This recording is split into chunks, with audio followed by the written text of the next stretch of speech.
Hello Jharkhand, welcome to learners creche education. आज के इस क्लास में डिस्कस करेंगे इंग्लिश लैंग्वेज का पार्ट नंबर 61। पेपर 1 क्वालिफाइंग है, 30% आपको लाना है जेएसएससी सीजीएल वालों के लिए। पीडीएफ इसका टेलीग्राम पे मिल जाएगा, तो वहाँ से जाकर डाउनलोड कर सकते हैं। प्ले लिस्ट में विजिट कर लीजिएगा। पेपर 1 और पेपर 3 से रिलेटेड काफ़ी मटेरियल मिल जाएगा, तो उसको रिवाइज करके प्रिपरेशन को बूस्ट कर सकते हैं। बाकी आप लोगों का क्वेश्चन आता है कि सर इसका वैकेंसी कब आने वाला है। देखिए, वैकेंसी पे ज़्यादा फोकस मत कीजिए, प्रिपरेशन पे ज़्यादा फोकस कीजिए। ओके, तो प्रिपरेशन आपका रहेगा तब वैकेंसी आएगा, तो अपॉर्चुनिटी को ग्रैब कर सकते हैं। तो इस पर ना ज़्यादा ध्यान मत दिया कीजिए कि वैकेंसी कब आएगा। झारखंड जैसे जो स्टेट होते हैं आपको थोड़ा सा तो सेट कर देते हैं कि जो है से एग्जाम का नोटिफिकेशन आ भी जाता है, फिर भी जो है से एग्जाम जल्दी टाइम पे होता नहीं है। जिसके लिए थोड़ा सा तो सेट करता है यह एग्जाम, थोड़ा सा क्या पूरा ही सेट कर देता है, थोड़ा तो कहना ही गलत होगा, बहुत ही सेट कर देता है। तो थोड़ा तैयारी रखिए, जब आएगा ओके तब उसको आप लोग देख सकते हैं। तो तैयारी रखिए, ओके 100% तैयारी अपना रखिए भाई।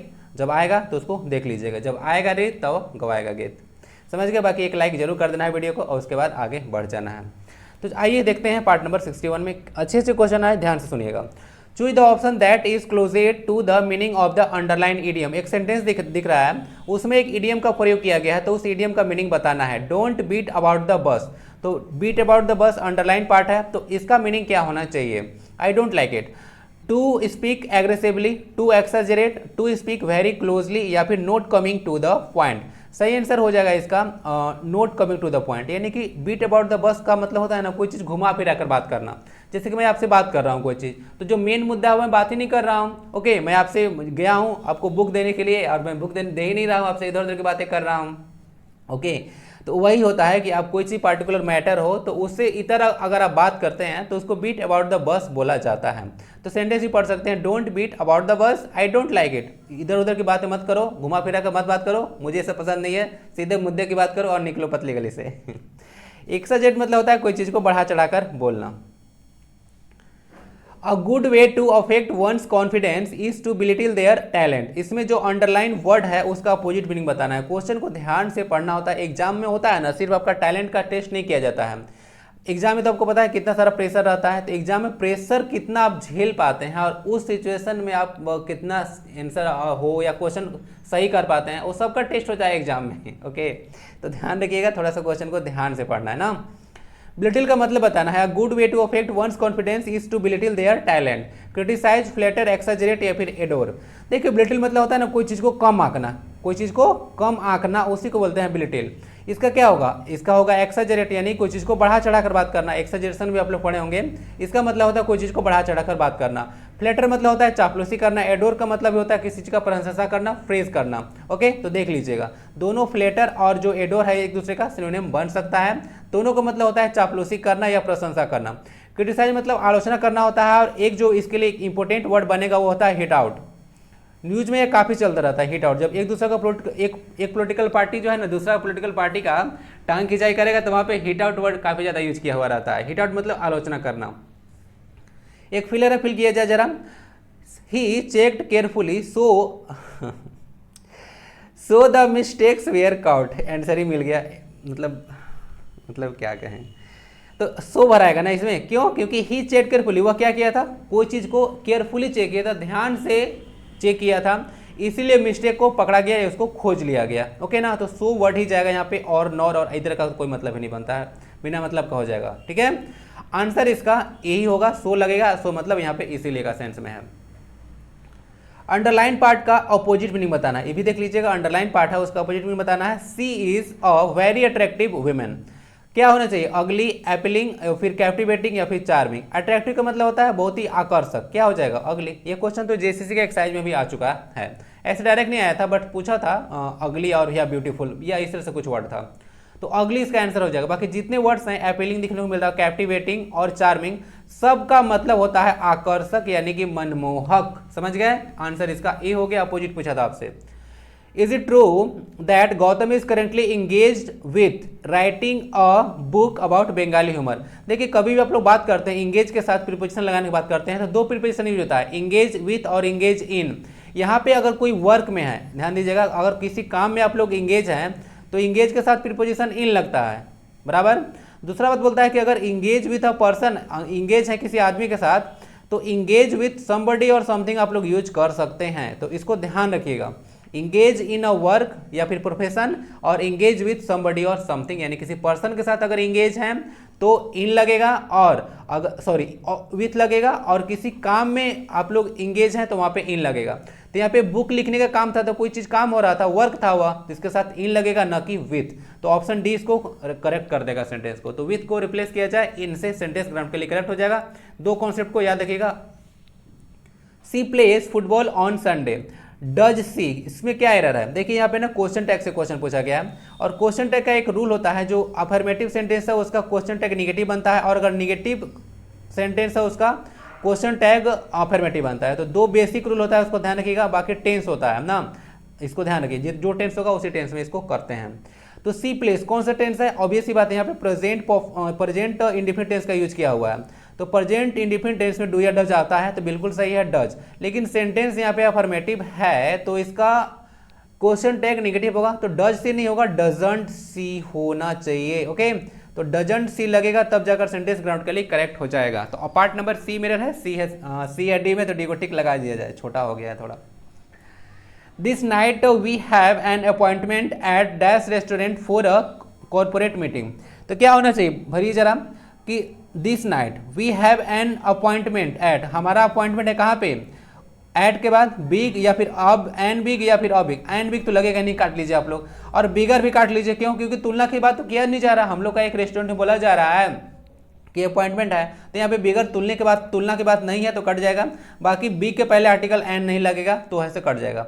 बाकी क्वेश्चन फंसता है बिग और अबिग में, तो ध्यान दीजिए, रेस्टोरेंट यहाँ पे नाउन है, ऑब्वियस सी बात है नाउन है, और उसके पहले इसको क्वालिफाई करने के लिए कोई बड़ा है या छोटा है ये बताने के लिए आएगा एडजेक्टिव। तो एडजेक्टिव तो बिग आ गया, तो बिग जो है सर रेस्टोरेंट, एक बात बारे में बात किया जाए, यहाँ पे काउंटेबल नाउन है रेस्टोरेंट, तो इसके पहले आर्टिकल लगेगा। लेकिन जब भी एक एडजेक्टिव आ जाता है जो कि इस नाउन को क्वालिफाई करता है, तो आर्टिकल इसके पहले लग जाता है, यानी कि अ बिग रेस्टोरेंट होगा। ऑप्शन नंबर 20 का सही आंसर हो जाएगा। क्लियर है? तो इस तरह से इसको बना लेना है, तो अ बिग वाला ऑप्शन हो जाएगा। किसमें टिक लगा दिया? सी। देखिए क्या किया हम, इसको सी को टिक लगा लीजिए, ठीक है, बी में नहीं, अ बिग लगेगा।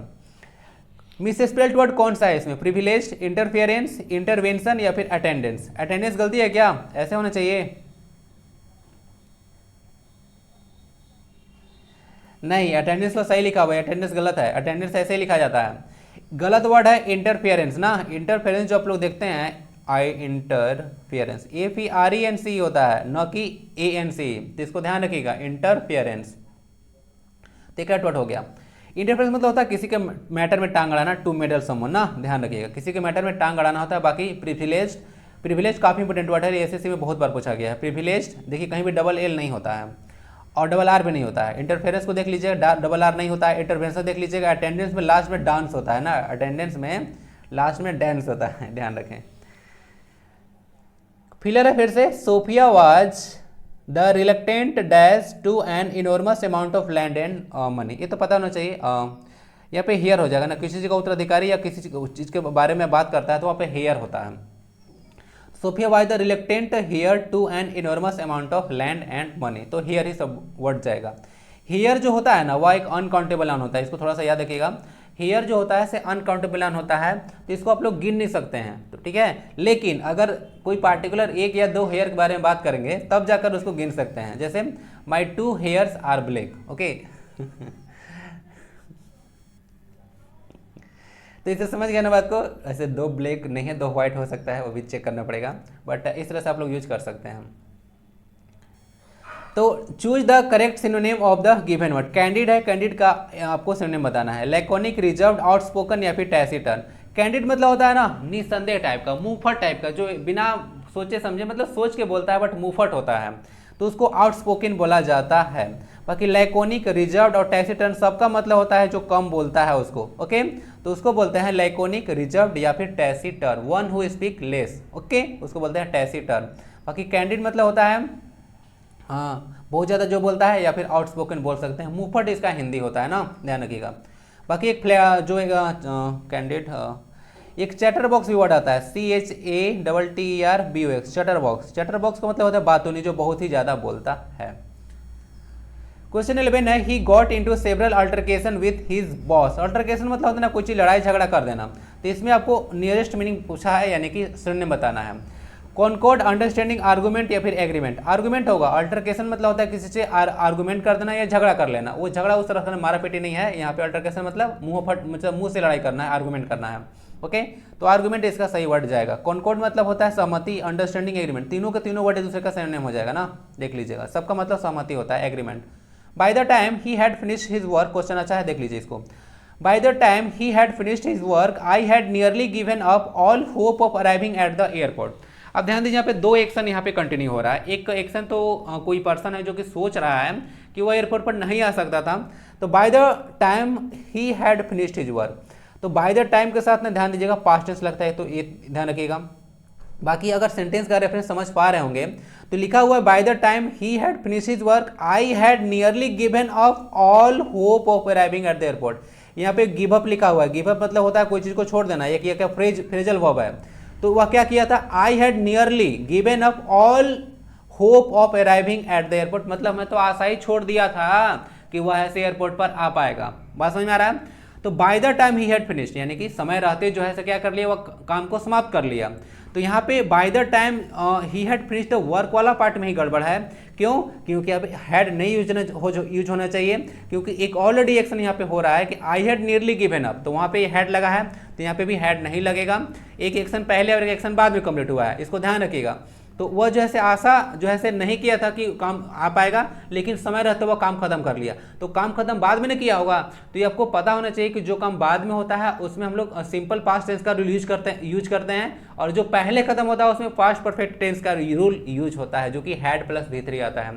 तो इस तरह से जो सेंटेंस है पार्ट नंबर ए वह गड़बड़ हो जाएगा, लेकिन इसको करेक्ट करना भी जरूरी है। By the time he finished his work सही होगा, हैड को यहाँ से रिमूव कर दीजिएगा, सेंटेंस ग्रामेटिकली करेक्ट हो जाएगा। गिव अप मतलब होता है त्याग देना, छोड़ देना, इसे एक फ्रेजल वर्ब है, इसको भी याद रख सकते हैं।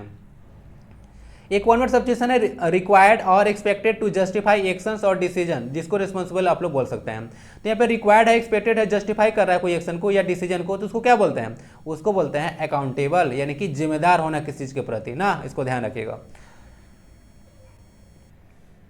एक फिलर है the dash to the top of the mountain was very difficult, ascent ASCENT, descent या फिर डिसेंट, ये वाला देखिए इसका हो जाएगा ना एसेंट। एसेंट मतलब होता है कोई चीज चढ़ा, इस तरह का चढ़ाई होता है ना, तो उसको बोला जाता है कि the ascent to the mountain was very difficult, यानी कि जो चढ़ाई था वह काफी ज्यादा डिफिकल्ट था। इसका जस्ट अपोजिट हो जाएगा डिसेंट, DESENT, ध्यान दीजिएगा। जबकि एसेंट मतलब सहमति होता है, ASSENT एसेंट मतलब सहमति होता है, और इसका मतलब डिसेंट मतलब होता है असहमति। तो ए एक दूसरे का एंटोनिम हो जाएगा, ध्यान रखिएगा। और एसेंट और ए वाला डिसेंट ये भी एक दूसरे का एंटोनिम हो जाएगा, ओके ना, तो इसको ध्यान रखें।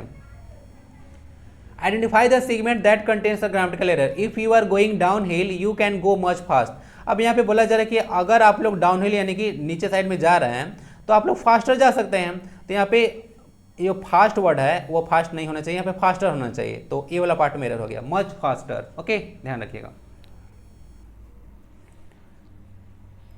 एक सेंटेंस है उसमें आपको पता करना है कि किस वाले पार्ट में गड़बड़ी है ना, नहीं इस तरह से नहीं है। यहाँ पे एक कोटेड पार्ट है, यहाँ पे लिखा हुआ है कोटेड पार्ट, तो कोटेड पार्ट मतलब जो यहाँ पे सिंगल इन्वर्टेड कोमा में रखा हुआ है, ओके, तो उसी को जो है सबको अगर इंप्रूव हो सकता है तो कर देना है।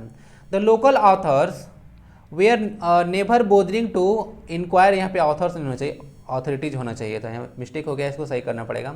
The local authorities were never bothering to inquire about the unfortunate happenings, were never bother to, never bother to या नेवर वेयर बोदरिंग टू या फिर नो इम्प्रूवमेंट। यहाँ से पता चल रहा है कि ये जो सेंटेंस है उसने कभी यह काम नहीं किया। क्या किया? जो लोकल अथॉरिटी था वो जैसे कभी इंक्वायरिंग नहीं किया है, कोई भी अनफॉर्चुनेट कंडीशन बन जाता है तो नहीं किया, तो कभी नहीं किया, तो सिंपल आप लोग जानकारी दे रहे हैं तो सिंपल पास्ट टेंस कीजिए। यहाँ पे वेयर लगाने क्या हो सकता है, पास्ट में, अभी तो मतलब प्रेजेंट में तो हो नहीं रहा है वो काम, कभी भी नहीं किया, तो यहाँ पे वेयर नेवर बोदर लगना चाहिए, बोदरिंग वर्ड यूज करना ही नहीं है। पर जो पास्ट में आप लोग ऐसा काम जो है नहीं शो करना चाह रहे हैं जो कि पास्ट में हो रहा था, तो उस ऐसा एक्शन नहीं कभी किया ही नहीं, यानी कि सिंपल पास्ट का रेफरेंस देना है, तो यहाँ पे नेवर बोदर टू ही लग जाएगा, ओके, यानी कि आपको सिर्फ V2 लगा देना है।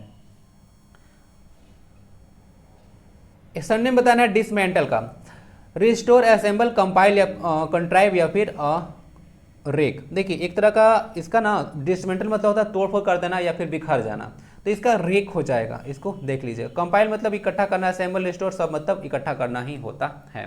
रिक का क्या मतलब होता है? रिक मतलब फिर से बताता हूँ, डिसमेंटल होता है। डिसमेंटल मतलब तोड़फोड़ कर देना, अलग कर देना, ठीक है, इसको बोलते हैं डिसमेंटल, नष्ट करना। मीनेस एक वर्ड है, उसका एंटोनिम बताना है। पेरिल है, जियोपार्डी लिखा हुआ है, सेफली लिखा हुआ है, इमिनेंस लिखा हुआ है और फिर हैजार्ड लिखा हुआ है। मीनेस मतलब होता है कोई चीज़ खतरा या फिर कोई डेंजरस सिचुएशन ना, तो इसका आंसर हो जाएगा सेफली। पेरिल, जियोपार्डी, इमिनेंस और हैजार्ड सबका मतलब होता है खतरा ही ना, तो मीनेस का सब इतना सिनोनिम हो जाएगा। पेरिल, जियोपार्डी, इमिनेंस और फिर हैजार्ड सब इसका सिनोनिम है। एक ही वर्ड एंटोनिम था जो कि था option number C, safely. The sale will last dash days only, in, four, on या फिर ड्यूरिंग। फोर ठीक है लगेगा, क्योंकि फोर हम लोग पीरियड ऑफ टाइम के बारे में बात कर रहे हैं, 7 दिन में समाप्त हो जाएगा। The sale will last for 7 days only. We have dash, और पर्पस के लिए आप लोग फोर का यूज करते हैं आप लोग, ओके। यहाँ पे पीरियड ऑफ टाइम के लिए यूज किया गया, 7 दिन का समय के लिए फोर यूज किया है, पर्पस के लिए यूज कर सकते हैं। fill in the blank with correct word. We have dash x for the party, no need to buy any. Much, enough, few या फिर मोर। आंसर इसका ना बी हो जाएगा, एनफ भराएगा। एनफ क्यों भराएगा पहले समझ लीजिए, मोर तो होगा नहीं, तुलना तो कर नहीं रहे, मैच अनकाउंटेबल नाउन तो है नहीं एक, तो इसमें नहीं लगेगा। बाकी फ्यू भी जो है ना काउंटेबल नाउन के लिए यूज होता है, बट यहाँ पे क्यों नहीं लगा समझिए थोड़ा सा। 3 वर्ड होता है, फ्यू होता है, ऑफ ही होता है, द फ्यू होता है। फ्यू का मतलब होता है लगभग 9 के बराबर, द उसके बाद ऑफ फ्यू का मतलब होता है थोड़ा बहुत, और द फ्यू का मतलब होता है हमारे पास जो कुछ भी मौजूद है उसी में से, ठीक है। यानी कि द फ्यू का मतलब होता है जो कुछ भी है उसमें। तो यहाँ पे फ्यू क्यों नहीं लगा, सेंटेंस पढ़िए थोड़ा सा।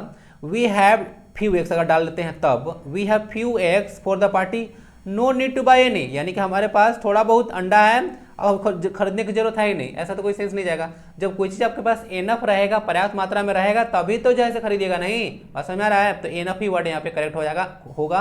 आगे वाला जो सेंटेंस पढ़ेगा तब आपको क्लियर कर देगा मीनिंग, बी इसका सही आंसर हो जाएगा। बाकी एनफ के साथ देख लीजिए, यहाँ पे अंडा जो ऐसा क्या है, नाउन है, तो एनफ के बाद नाउन यूज होता है, जबकि अगर एडजेक्टिव कहीं पे आ जाता है तब जो है एनफ का बाद में प्रयोग होता है, जैसे गुड एनफ, बैड एनफ, ये सब बताया था आपको, ध्यान रखिएगा, इसे क्वेश्चन आता है ना, एडजेक्टिव से रिलेटेड है। इनकरेक्टली स्पेल्ड वर्ड बताना है, पेनिट्रेटेड है, नेवरदलेस है, ऑब्सेशन है, पैशनेट है या फिर कॉन्टेमिनेटेड है।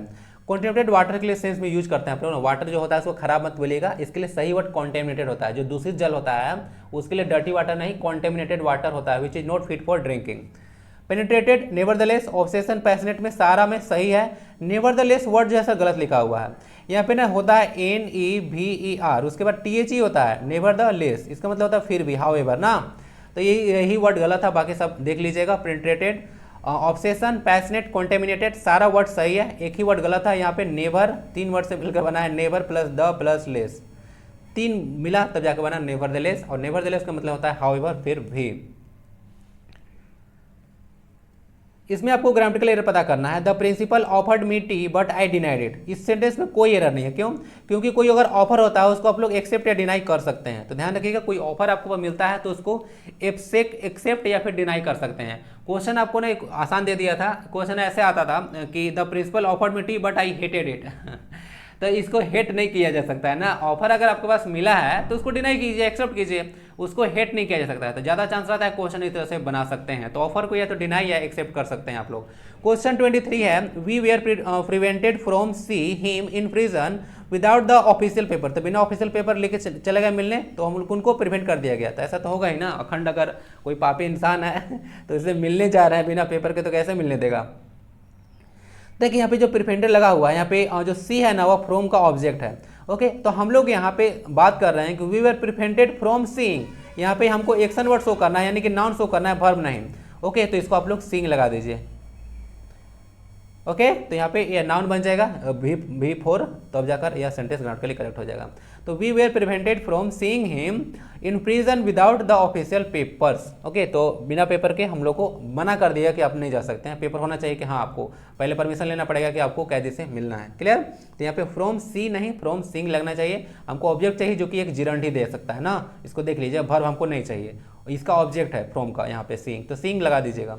क्वेश्चन 24 है, प्लूरल बताना है आपको कि इनमें कौन सा नाउन जैसे प्लूरल है, physics, United States, deer, billiards या फिर रिकेट्स। लास्ट है 23 क्वेश्चन बन गया, बाकी 2 क्वेश्चन तो मेरे माइंड में जो आया मैं बना दिया। देखिए क्वेश्चन अच्छा है, पता कीजिए जरा, देखते हैं। Physics, United States, deer, billiards और रिकेट्स, कौन इसमें प्लूरल है, पता चल रहा है बहुत गजीब अजीब दुविधा है आप लोग के समझ नहीं, कौन सा है जरा पाउच कीजिए, बताइए आंसर कि इसमें से कौन आपको प्लुरल लग रहा है। जो प्लुरल लग रहा है ना, प्लुरल है ही नहीं इसमें। डियर इसमें प्लुरल है, बताइए इतना ना इंसाफी। डियर जो नाउन है, देखिए सारा का नाउन यहाँ पे जितना दिख रहा है ना, फिजिक्स हो, यूनाइटेड स्टेट्स हो, बिलियर्ड्स हो, रिकेट्स हो, सबके सब जो है से सिंगुलर नाउन है। डियर जो है ना से सिंगुलर नाउन है या प्लुरल नाउन दोनों है, बट आपसे क्वेश्चन आपसे दे दिया कि कौन प्लुरल है, तो ये सब जो फिजिक्स, यूनाइटेड स्टेट्स, बिलियर्ड्स और जो रिकेट्स है वह प्लुरल में यूज किया नहीं जा सकता है, बट जो डियर वर्ड है उसको सिंगुलर में भी और प्लुरल में भी यूज करते हैं, समझ रहे हैं। तो इसका आपके पास कोई चांस ही नहीं बनता है, ऑप्शन बी ही टिक लगाना पड़ेगा, क्योंकि some time it can be used as a plural noun. Clear, तो इसको ध्यान रखिएगा। तो फिजिक्स हो गया, यूनाइटेड स्टेट्स, कोई अगर सब्जेक्ट का नाम हो, और ज़्यादा क्लियर करूँ तो कोई भी सब्जेक्ट का नाम हो, दुनिया का कोई भी सब्जेक्ट होगा या बुक होगा, क्या होगा, वो होगा सिंगुलर। दूसरा बात, दुनिया का कोई कंट्री हो जाए, चाहे उसके अंत में एस लगा हो या एस नहीं लगा हो, वह होगा सिंगुलर। दूसरा बात, दुनिया का कोई भी गेम हो, उसका अंत में एस लगा हो या नहीं लगा हो, सिंगुलर होगा। दुनिया का कोई भी रोग हो, चाहे उसके अंत में एस लगा हो या न लगा हो, वह सिंगुलर ही होने लगा। जैसे रिकेट्स होता है, मम्स होता है, मीजल्स होता है, ये सब पढ़ाया गया था। तो name of diseases, name of books, name of countries, name of games and sports, all are taken as a singular noun. समझ गए, तो ध्यान रखिएगा। आंसर इसका डियर हो गया। डियर सिंगुलर प्लुरल दोनों भी होता है, तो आपके पास कोई ऑप्शन नहीं है, ठीक है, यही लगाना पड़ेगा। Change the speech of the flowing sentence, speech change करना है। पहले तो सेंटेंस को रीड कीजिए, पता चल रहा है किस स्पीच में है। The teacher said to me Mohan is mortal, यह डायरेक्ट स्पीच में है, इसको इनडायरेक्ट में कन्वर्ट करना होगा। क्या होना चाहिए, पहले तो सेंटेंस को समझ ली। The teacher said to me, यह जो रिपोर्टिंग स्पीच है वह पास्ट में है। दूसरी बात है कि जो रिपोर्टेड स्पीच है वह है आपका मैन इज मॉर्टल, एक यूनिवर्सल ट्रूथ है। तो रूल यही कहता है कि इसको आप लोग चेंज नहीं कर सकते। यूनिवर्सल ट्रूथ आता है तो उसका टेंस को आप लोग चेंज नहीं कर सकते हैं, उसको एज इट इज लिख देना होता है। बाकी जो भी रूल यूज होता है इनडायरेक्ट स्पीच में सब यूज कीजिए, बस उस सेंटेंस को चेंज आपको नहीं करना है, रिपोर्टेड स्पीच को चेंज नहीं करना है, उसका टेंस को चेंज नहीं करना है। बाकी देखिए सेड टू के साथ सेड टू जो है टोल्ड में कन्वर्ट होता है। आपको मैं बताया था कि टोल्ड के साथ टू नहीं लगता है। टोल्ड जो होता है ट्रांजिटिव वर्ब है जो कि अपने साथ डायरेक्ट ऑब्जेक्ट लेता है, टू नहीं लगेगा, तो ये तो कट गया। बाकी ईच का वाज क्या, वो भी काट देंगे, टेंस चेंज नहीं होगा, वाज काट दिए, तो सारा ऑप्शन कट गया, बच गया सी। तो हो गया the teacher told me that man is मॉर्टल, ये बहुत ही फेमस स्टेटमेंट है एरिस्टोटल के द्वारा। मनुष्य एक मरणशील प्राणी है, इसको देख लीजिएगा। तो यूनिवर्सल ट्रूथ को, फेमस स्टेटमेंट को चेंज नहीं किया जाता है, जो कि यूनिवर्सल ट्रूथ के जैसा कार्य करता है उसको। That's it for this class, see you in the next part. स्वस्थ रहें, मस्त रहें, पढ़ाई लिखाई में व्यस्त रहें, ज़्यादा पढ़ाई को लेकर मतलब एग्जाम को लेकर टेंशन ना लें, ओके, अपना प्रिपरेशन में फोकस रखें। मिलते हैं फिर नेक्स्ट क्लास में। वंदे भारतम, जय हिंद।